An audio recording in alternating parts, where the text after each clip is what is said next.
Getting Temu items without inviting friends is very easy to do. Today I'm going to show you how to do it. First of all, open up the Temu app. Now tap on U from the bottom bar. Then go into the Earn Credit and Free Gifts option. You can see the Hat Trick Gifts coupon in here. Click on it. Now tap to start the game.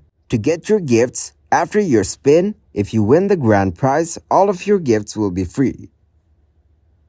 Then, see how many gifts you can win. Open up your gifts and you will get the chance to select any item from Temu and you will get it for free without paying anything. Once you open all of your gifts and select all the items you want, tap to collect all cards to claim 4 free gifts. Now keep tapping on collect and get every gift for free. Then collect all of your items and click to continue. After that, tap on copy code from here. Then you will be able to get items for free without paying for it.